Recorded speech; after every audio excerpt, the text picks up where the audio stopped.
seandainya dunia ini diperas ya kan,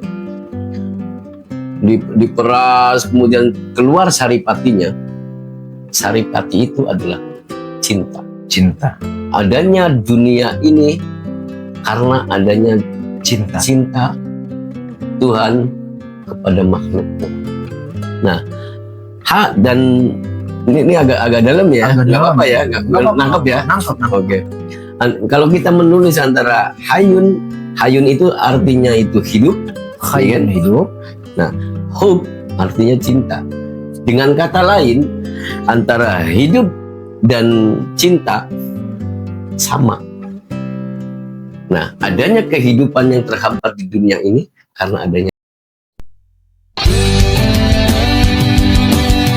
bersama kita bangun persaudaraan di atas perbedaan bersama CNPUG.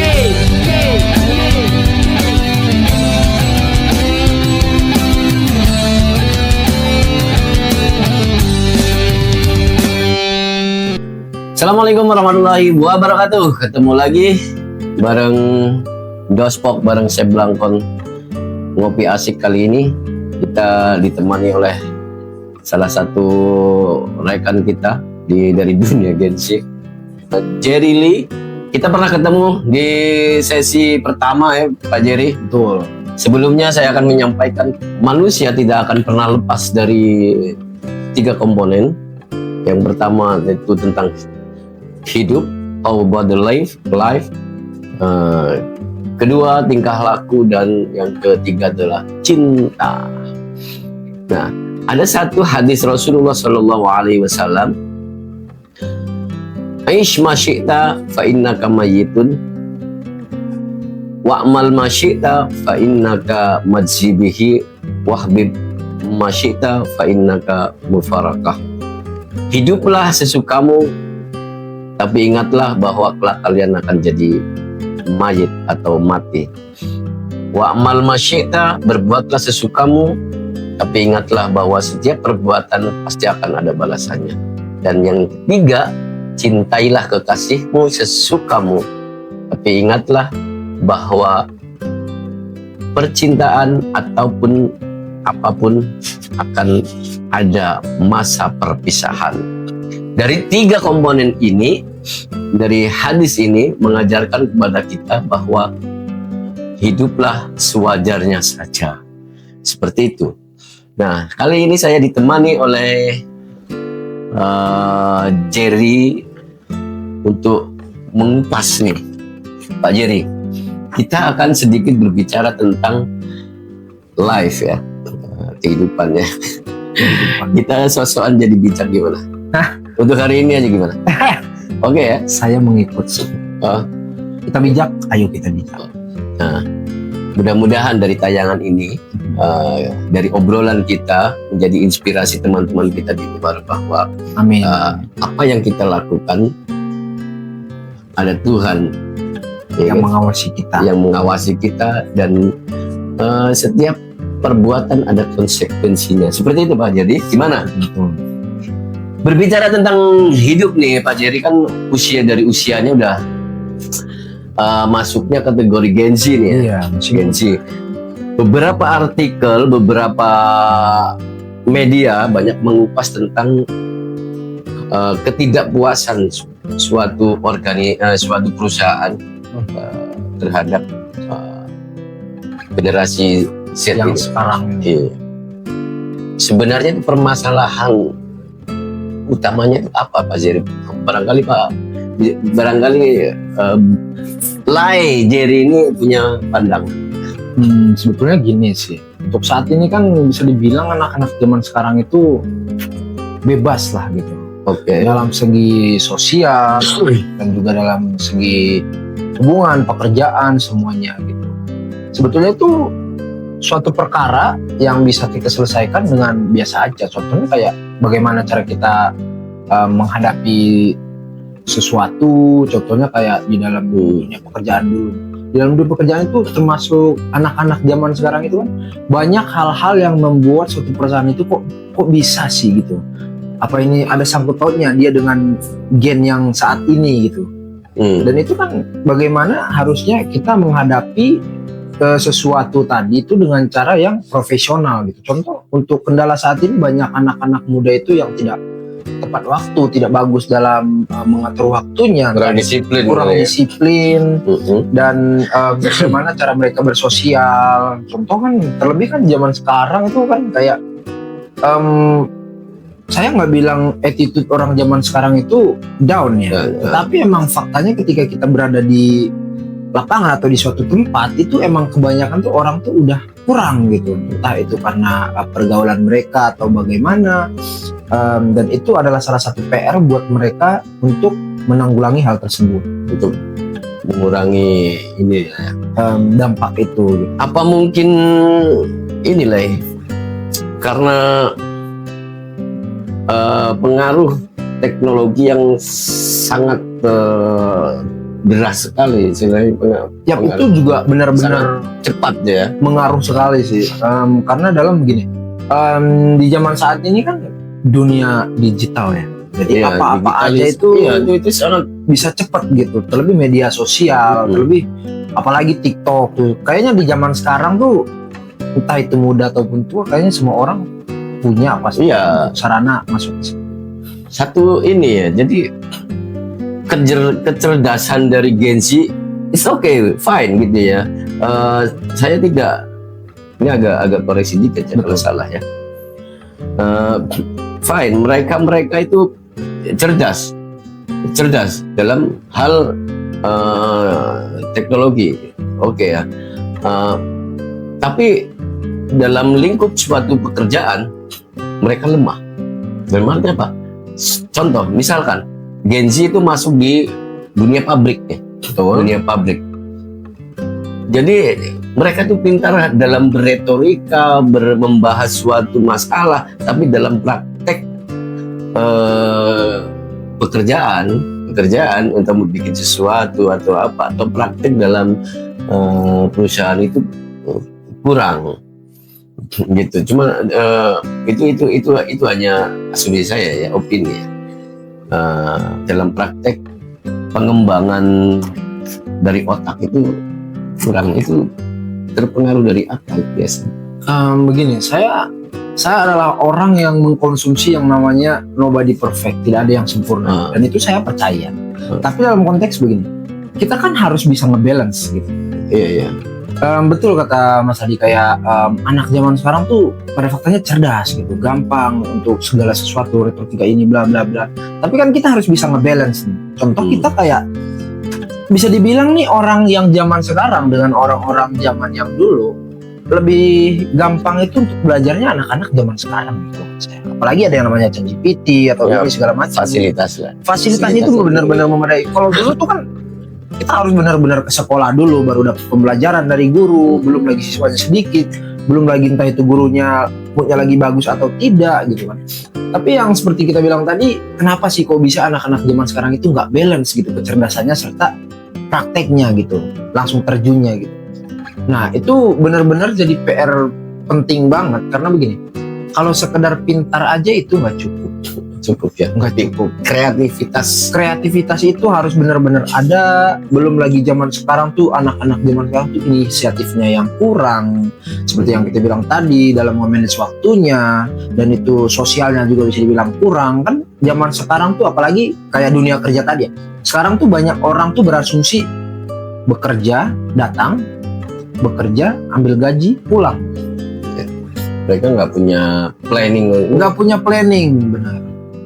Ya seperti itu sih yang saya pelajari ya, dari anak-anak Gen Z. Tapi saya tidak apa ya, tidak underestimate lah pada mereka. Mereka cerdas, cepat ini, tapi gampang mudah dilupakan itu aja. Gampang mudah lupa gitu. Saya kira seperti itu. Ini kayaknya butuh ngopi nih Pak. Ini agak lumayan break. Bilang kopinya ada.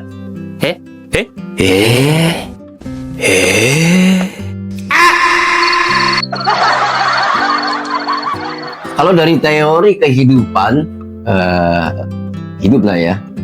Manusia itu kan tidak akan pernah luput dari 3 pembahasannya, yaitu tentang hidup itu sendiri, ya kan? Terus tingkah laku, attitude, ya kan? Kemudian cinta nih Pak Lai. Coba deh dari sisi percintaan nih, percintaan nih asli kalau kita bicara tentang cinta emang nggak ada matinya. Karena permasalahan ini udah dari zaman purba, dari zaman Nabi Adam. Kita tahu cerita antara Qabil dan Habil itu kan, itu kan dari kisah percintaan tuh Bang, ya kan? Akhirnya terciptalah antara angkara dan kebaikan, ya kan? Nah, kalau dari generasi sekarang nih, pandangan Lai ya, cinta anak zaman sekarang itu seperti apa? Mungkin agak sedikit berbeda ya di zaman saya ya, agak sedikit berbeda coba deh. Untuk di zaman sekarang tuh, kalau menurut saya kan semua orang bebas berpendapat. Kalau menurut saya itu apa sih anak zaman sekarang itu tahu apa sih tentang cinta? Karena dalam pemikiran kita itu kan cinta itu berarti kita ada kasih sayang di dalamnya, ada perjuangan, dan ada kekecewaan juga pasti. Untuk di zaman sekarang itu kan banyak orang yang menyalahgunakan arti cinta. Banyak kan birahi lah. Banyak membirahinya gitu. Apalagi sekarang tuh kayak ada istilah tuh, wah kita party, ada istilah cinta satu malam lah, ada cuman sekedar kayak aku cinta kamu, dan bodohnya lagi juga orang tidak bisa menanggapi hal itu dengan sisi positif gitu. Jadi dia oh iya ayolah ngikut-ngikut gitu, gampang terbawa arus.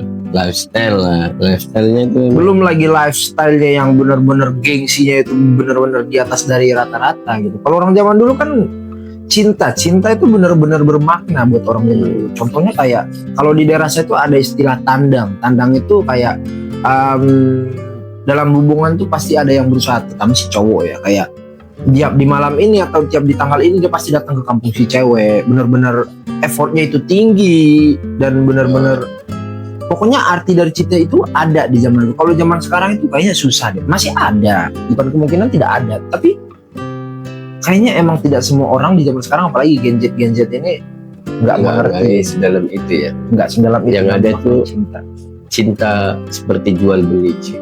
Betul, malah menjadi sarana. Kadang tuh menjadi sarana untuk sementara gitu.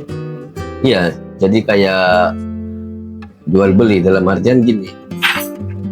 Gua ngeluarin pengorbanan gua untuk dapetin si A, habis segini nih, gua harus dapetin segini juga nih. Itu opini aku aja sih. Tapi satu hal lain, ada salah satu kita berbicara cinta dengan perspektif yang berbeda. Betul. Ya? Bukan hanya. Nah, seandainya dunia ini diperas ya kan?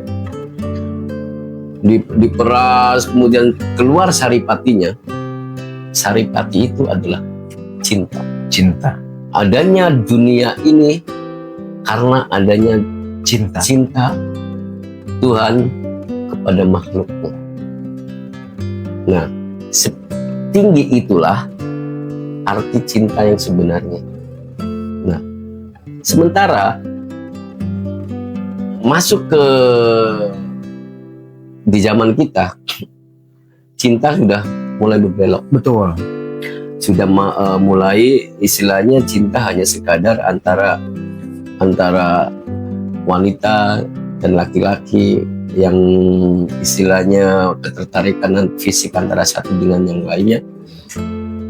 Jadi lebih apa ya, cinta itu sekarang dimaknai lebih sangat kerdil menurut saya. Padahal arti dari cinta itu sendiri itu lebih tinggi daripada itu. Sedikit nih sebagai wawasan aja Pak Laijer ya. Di huruf hijaiyah, ya kan? Di huruf hijaiyah, cinta itu hub, huruf harfun ha, ya kan? Huruf ha dan huruf ba gitu. Nah, harful kha itu dinisbatkan atau diinginkan kepada baginda Rasul, dan ba itu Rob. Nah, persatuan antara ruh dari Nabiullah Muhammad SAW dengan Rob, adanya alam semesta ini. Nah, kalau dalam aksara hijaiyah zaman dahulu itu sebelum kita mengenal titik, sebelum kita mengenal fathah, kasroh, domah. Dulu kan cuman kalau misalnya kita menulis kata hub atau hayun itu cuman ha sama ba, sama, nggak ada perbedaan antara hayun dan hab. Nah, ha dan ini agak dalam ya, nggak apa ya, nggak nangkep ya. Nangkep. Oke.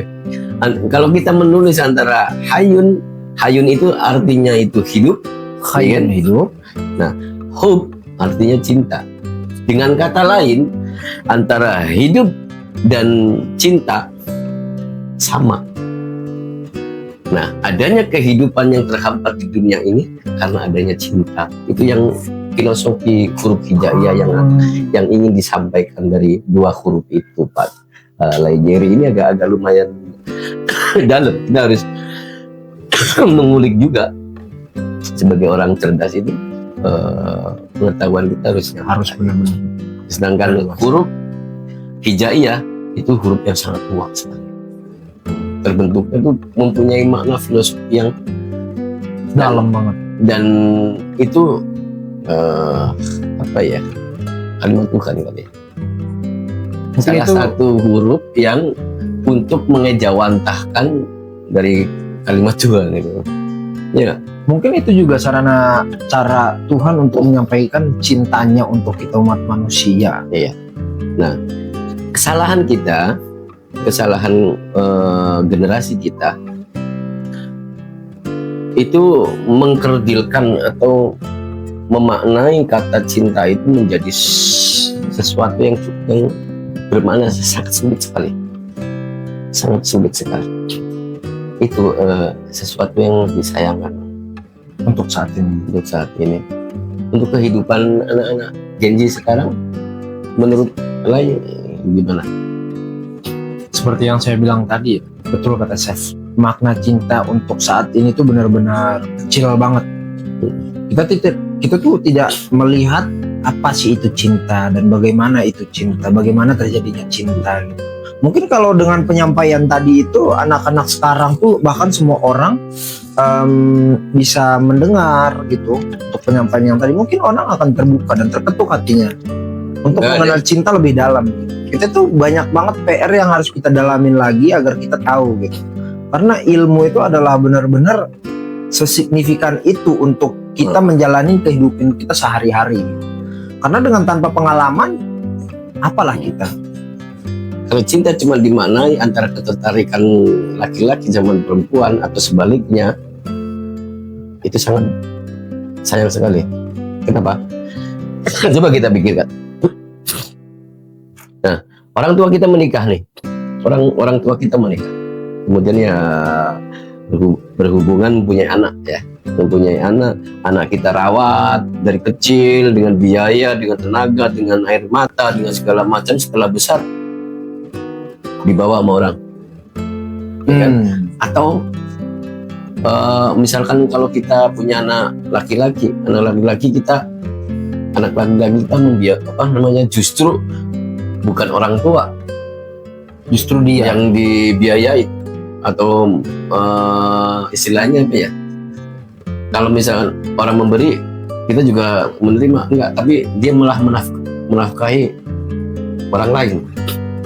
Kalau kita punya anak cewek, perempuan, udah besar, kita kita berikan kasih sayang yang besar, kita biayai dari kecil, dari popoknya, dari susunya, dari segala macam, udah besar, cantik, dibawa sama laki-laki lain, dipersunting. Begitu seterusnya. Kalau cinta cuma dimaknai antara ketertarikan dan kehidupan rumah tangga, sangat kecil sekali. Tapi dibalik dari prosesi kehidupan itu ada yang namanya hub atau boleh kita artikan keikhlasan di situ. Ikhlas atau kepolosan. Apa yang kita lakukan adalah bukti nyata keikhlasan takdir yang Allah berikan. Ya nggak sih? Kalau kita agak ini nggak sih? Betul sih, betul sih. Karena kayak yang kita bilang tadi kan, kita tuh benar-benar harus gitu. Emang udah sepantasnya kita paham apa yang kita lakukan gitu. Dan itu akan berulang terus-menerus untuk kedepannya gitu. Dan orang kan nggak tahu, mungkin sebagian orang cuma merasa pernikahan itu hanya didasari oleh ikatan antara yang dua itu doang. Tapi kan di dalamnya itu harus ada tumbuh rasa cinta gitu, mengenal satu sama lain. Belum lagi nanti kita ada yang namanya keikhlasan itu untuk membesarkan anak. Kita tidak berpikir bagaimana nih nanti dia besarnya gitu, tapi kita berjuang untuk bagaimana dia ke depannya gitu. Dan betul penjelasan Mas Tari benar-benar masuk banget sih, itu benar-benar dalam banget sih. Terus setuju nggak kalau saya berpendapat bahwa berumah tangga atau hubungan antara laki-laki dan perempuan dalam satu bidang rumah tangga yang disebut nikah itu adalah bentuk penerimaan kita terhadap adanya takdir Allah, takdir Tuhan, bahwa apa yang kita lakukan adalah bukti kita menerima bahwa kita itu sebagai perwakilan Tuhan di alam semesta ini.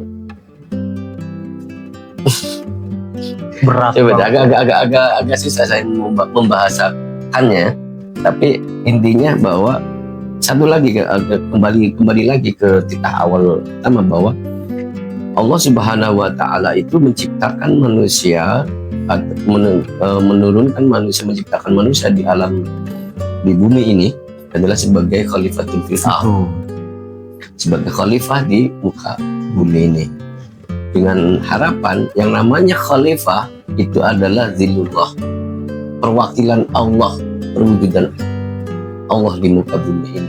Yang namanya wakil itu pasti dikasih kemampuan, dikasih kebisaan, dikasih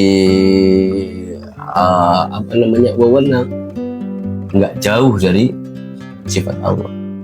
Itulah manusia.